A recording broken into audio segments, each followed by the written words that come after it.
Bonjour tout le monde et bienvenue à ce petit compte-rendu des différentes décisions qui ont été prises lors de la réunion du conseil municipal du 10 novembre dernier. Donc, suite à l'adoption de l'ordre du jour, nous avons fait l'adoption du procès-verbal de la séance ordinaire du 13 octobre 2015. En développement économique, nous avons adopté le plan de développement stratégique de la Ville. Considérant que le Conseil de Ville a une vision de notre ville, considérant un plan de développement stratégique est un outil qui va nous guider dans nos orientations et considérant que l'adoption d'une stratégie de développement est la pierre angulaire de tout développement municipal, nous avons passé une résolution d'adopter le plan de développement stratégique de la ville de Témiscamingue. En loisirs, nous avons passé une résolution pour faire une demande d'aide financière pour la Fête nationale du Québec 2016. Donc, c'est quelque chose qui revient à chaque année. Donc, nous avons autorisé le directeur des loisirs à demander une aide financière auprès de la Société nationale des Québécoises et des Québécois pour l'organisation de la Fête nationale des Québécois de 2016. Et de l'autoriser à signer tous les documents relatifs à cette résolution. Nous avons passé une résolution semblable pour faire la demande de subvention pour organiser la Fête du Canada 2016. Donc, encore là, c'est d'autoriser le directeur des loisirs à demander une subvention, cette fois-ci au ministère du Patrimoine canadien pour les célébrations de la Fête du Canada 2016 et de l'autoriser à signer tous les documents relatifs à cette résolution. Nous avons aussi, toujours en loisir, donné un avis de motion qu'à une séance ultérieure, nous adopterons un règlement qui va abroger le règlement 615 et 622 et ça concerne les différents tarifs applicables aux activités de loisirs à la ville de Témiscamingue. En sécurité publique, nous avons autorisé la secrétaire trésorière à signer les documents pour faire une demande d'aide financière au ministère de la Sécurité publique pour nous aider à payer la formation de pompiers volontaires. Comme vous savez, depuis 4-5 ans, nous avons de nouvelles directives du gouvernement de la Sécurité publique concernant les pompiers volontaires. Ceux-ci doivent suivre des formations de façon continue. Donc, mais le ministère quand même nous donne une aide financière pour nous aider à débourser pour cette formation. En travaux publics, nous avons autorisé le directeur des travaux publics d'aller en appel d'offres pour les produits chimiques pour 2016. Donc, nous allons inviter au moins 2 différentes compagnies à soumissionner pour fournir du chlore et de l'hydroxyde de sodium. C'est pour des chimiques nécessaires pour l'usine de traitement des eaux. Donc, nous avons autorisé le directeur des travaux publics à procéder par appel d'offres sur invitation pour l'achat de ces deux produits chimiques. Toujours en travaux publics, nous avons autorisé la directrice générale à demander aux propriétaires du 10 et du 18 rue Hill de libérer l'occupation de la ruelle. Donc, la ruelle qui est entre le chemin Kipawa et la rue Ketchen et qui part de la rue Hill. Il y a les citoyens dans le coin de cette ruelle-là ont des choses qui nuisent à la circulation dans la ruelle. Donc, nous avons autorisé la directrice générale de demander pour et au nom de la ville aux différents propriétaires de libérer complètement l'emprise de la ruelle. Donc, sinon, nous entamerons les procédures nécessaires pour faire libérer l'emprise de la ruelle. La raison de cette demande, c'est que le camion de vidange ou des matières résiduelles a de la difficulté à accéder à la ruelle parce que il y a des choses qui empiètent sur l'emprise de la ruelle. Donc, nous devons absolument faire libérer ces choses qui nuisent à la circulation du camion de vidange. En urbanisme, Nous avons eu une demande de dérogation mineure de M. Thomas Mason et Terry Lynn Deneau au 154 chemin Lacty. Donc, l'objectif de la dérogation était de permettre la modification du chalet dérogatoire en remplaçant et en rehaussant les fondations qui sont présentement sur pilotis par une fondation continue de bois. Il demande de reconstruire le portique et les galeries. Les galeries, là, il y a 2 différentes galeries. Ils veulent reconstruire complètement le toit, incluant les fermes. Le tout jusqu'à 4,9 mètres ou 16 pieds de la ligne des hautes eaux plutôt qu'à un minimum de 49 pieds, tel que prescrit à l'article 13.4 du règlement de zonage 424. Vous savez, il y a un petit bout de temps maintenant, le gouvernement du Québec a adopté une politique pour la protection des rives, du littoral et des plaines inondables, une résolution qui avait été passée par le gouvernement du Québec. Et cette politique a pour objectif, entre autres, d'assurer la pérennité des plans d'eau, de maintenir et d'améliorer leur qualité en accordant une protection des rives et de prévenir la dégradation des rives en favorisant la conservation de leur caractère naturel. Donc, en bon français, ce que ça veut dire, c'est depuis que la politique est en vigueur, lorsque nous faisons des constructions près des cours d'eau, près des lacs, nous devons être à 49 pieds du bord de l'eau avant de pouvoir construire quoi que ce soit. Les gens au 154 chemin du Lacty ont déjà une propriété. Le chalet existant est déjà construit, donc en principe a un droit acquis parce qu'il a été construit à cet endroit-là avant que le règlement du gouvernement entre en vigueur. Par contre, un droit acquis se perd lorsque la construction est refaite. Donc, si on veut faire de l'entretien régulier, remplacer une planche sur la galerie ou remplacer un morceau de bardeau sur le toit, on peut conserver notre droit acquis, mais considérant que les travaux que les gens veulent faire sur ce bâtiment, ce sont plus que des travaux d'entretien, c'est vraiment une reconstruction. Ils veulent rebâtir les galeries au complet, rebâtir les terrasses, pas les terrasses, mais les galeries et le portique. Donc, et ils veulent carrément changer les pilotis, donc la fondation, si vous voulez. Donc, ce n'est vraiment plus de l'entretien, c'est vraiment une reconstruction.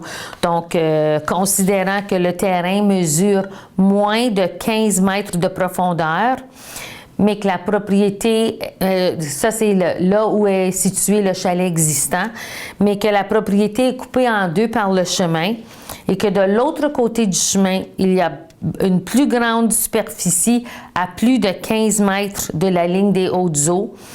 Donc, considérant la recommandation du CCU à l'effet de refuser la demande de dérogation mineure, la résolution a été passée de refuser la demande de dérogation mineure afin qu'aucune modification ou reconstruction ne soit effectuée à moins de 15 mètres de la ligne des hautes eaux. Toujours en urbanisme,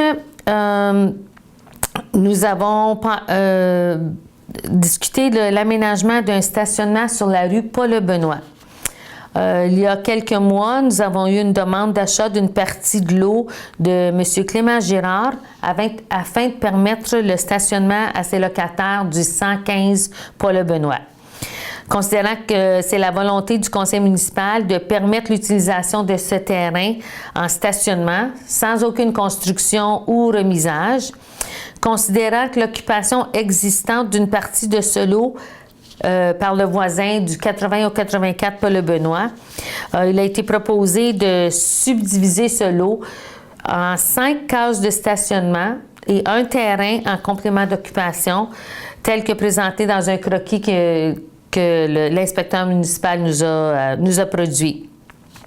Donc, dans ce secteur-là, nous allons procéder à la coupure de la bordure de béton devant les 5 cases. Nous allons niveler les cases. Et par la suite, nous allons offrir ces cases de stationnement en vente aux propriétaires avoisinants. Donc, on sait que dans ce secteur-là, sur la rue Paul-Benoît, les gens n'ont pas nécessairement de stationnement. Et avec l'hiver qui frappe à nos portes, on ne peut pas stationner sur la rue. Donc, on va aménager des cases, 5 cases de stationnement que par la suite, nous allons vendre aux gens désireux d'en acheter une. Et le prix concernant la vente de ces cases de stationnement-là sera fixé ultérieurement. Donc, nous avons autorisé la mairesse et la directrice générale à signer les documents relatifs à la résolution. Toujours en urbanisme, nous avons fait un amendement au protocole d'entente avec Sobeys. Donc, en novembre 2014, la Ville avait signé une entente avec Sobeys concernant la rue de la Falaise. Donc, c'est la rue qui nous amène au IGA. C'est la responsabilité de Sobeys de faire la construction de cette rue. Donc, de la rue de la Montagne jusqu'à la route 101. Donc, la rue devrait déboucher aux deux extrémités. Par contre, suite à toutes les démarches que nous avons entreprises pour avoir les approbations du ministère de l'Environnement et du MTQ, ministère du Transport du Québec, nous avons finalement eu les autorisations en juillet de cette année. Donc, nous avons dû amender l'entente que nous avions prise avec Sobeys. Et par contre, les 2 petits points qui ont changé dans le protocole d'entente que nous avions, parce que Sobeys était responsable de faire la rue au complet, incluant l'asphalte et les lumières de rue. Donc, présentement, cet aspect-là a changé.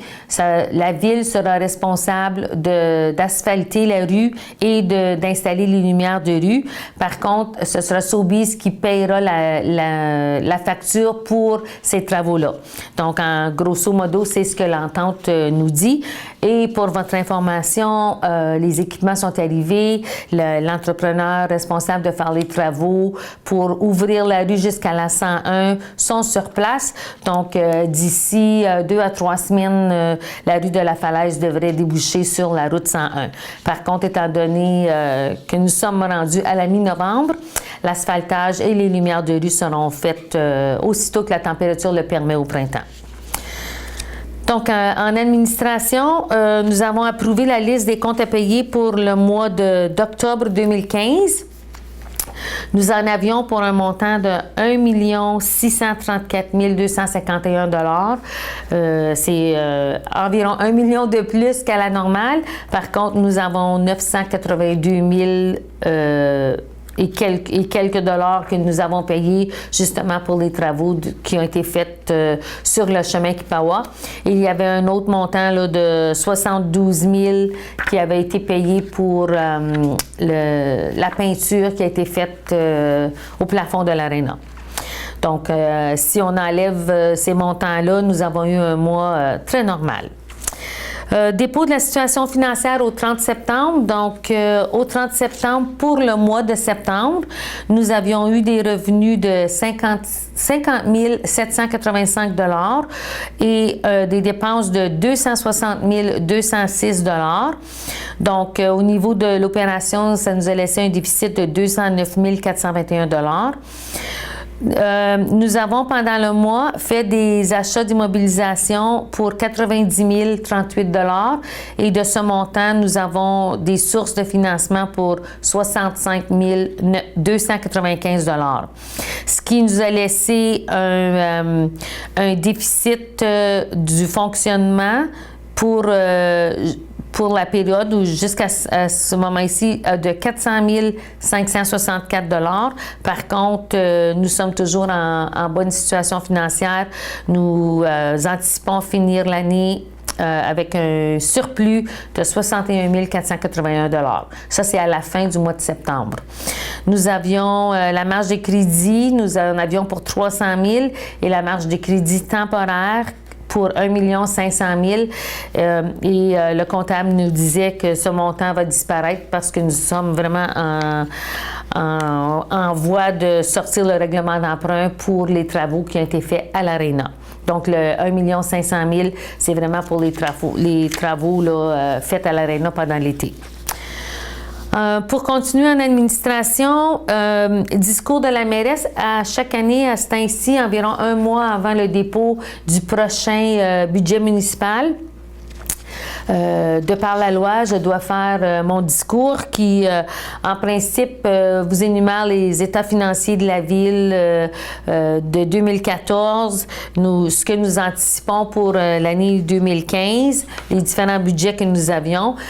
Donc, je vais vous faire grâce de la lecture parce que c'est quand même un petit peu long. Juste pour votre information, ceux qui veulent vraiment le lire, ça va paraître dans le journal Le Contact d'ici une semaine ou deux. Par contre, dans le discours, je dois vous informer aussi des différents travaux qui ont été réalisés ou qui sont en voie de l'être pendant l'année 2015. Donc, je pense que ça vaut la peine. Je vais vous faire la lecture de la liste des choses que nous avons fait en 2015. Nous avons fait différents achats d'équipements pour le service incendie. Il y a eu des travaux de fait sur le chemin du Lacty. Nous avons remplacé quelques bornes fontaines. Il y a eu des travaux de pavage à l'intersection du chemin Kippawa et de la rue de la Montagne. Nous avons réaménagé l'accès à la ruelle Elm. Il y a eu des travaux de pavage sur la rue Byrne en début d'été afin de permettre une meilleure circulation lors des travaux du chemin Kippawa. Nous avons fait le traitement de fissures sur le chemin Kippawa de Letang à la halte routière.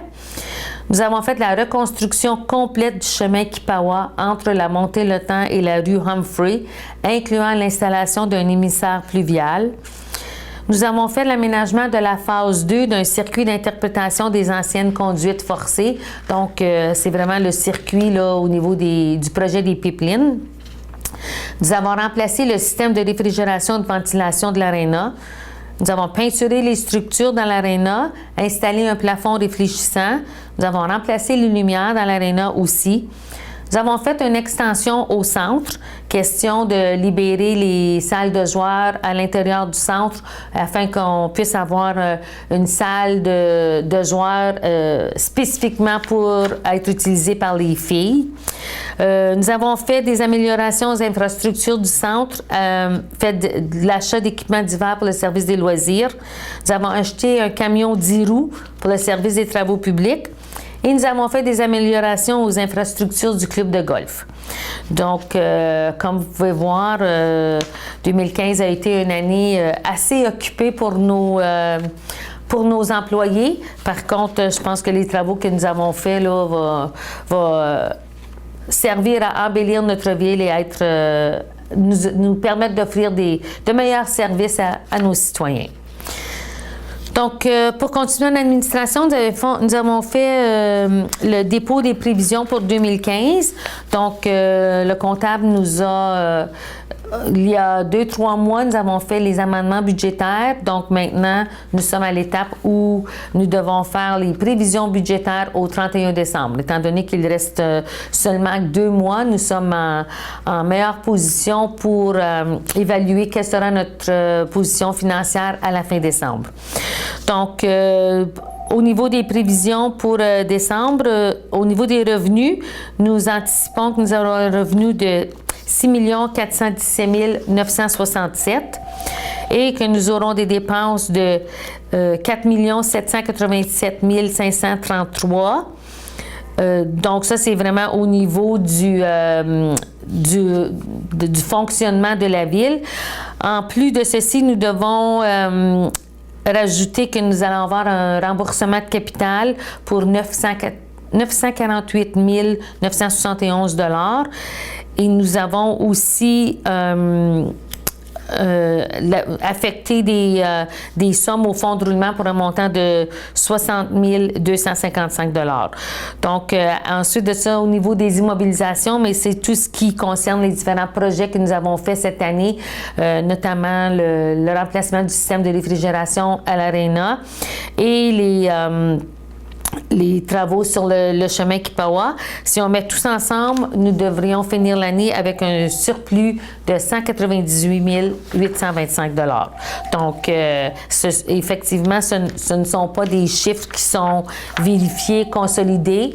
Donc, ça se fait plus tard en 2016, au mois de mars. Par contre, ce sont vraiment les prévisions budgétaires que l'on anticipe. Donc, toujours en administration, nous avons passé un avis de motion. Nous avons donné un avis de motion qu'un règlement concernant l'adoption du budget du Fonds d'administration pour l'année 2016 qui va décréter les divers taux de taxes, surtaxes, compensations pour services, taxes de secteur, taxes de services, taxes d'affaires, le taux d'intérêt. Donc, nous avons pensé un avis de motion que le dépôt du budget va se faire à une séance ultérieure. Nous avons aussi autorisé la directrice générale de procéder au recouvrement des arrérages de taxes pour les années 2014 et antérieures. Donc, nous avons passé la résolution d'autoriser la secrétaire trésorière à entreprendre ou faire entreprendre toute procédure nécessaire afin de recouvrir les taxes municipales non payées des propriétaires énumérés au document qu'elle nous a présenté et de l'autoriser à signer les documents relatifs à la résolution. Donc, c'est vraiment pour essayer d'aller chercher les taxes municipales qui nous sont dues, qui sont restées impayées depuis 2014 et 2 ans avant ça. Nous avons aussi nommé un substitut pour la table d'harmonisation du Parc national d'Opémican. Je siège sur cette table d'harmonisation. Par contre, les gens de la CEPAC nous ont demandé de nommer un substitut si jamais je dois m'absenter pour une rencontre. Donc, M. Steve Raymond a accepté d'être mon substitut si jamais je ne suis pas disponible pour une rencontre.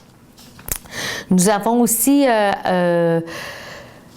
passé une résolution concernant l'entente intermunicipale pour les constats d'infraction municipaux. Vous savez maintenant, lorsque vous avez un constat d'infraction de la Sûreté du Québec, avant, les gens pouvaient venir ici à l'Hôtel de Ville pour les payer. Maintenant, ça doit être payé au bureau municipal de la ville de Ville-Marie.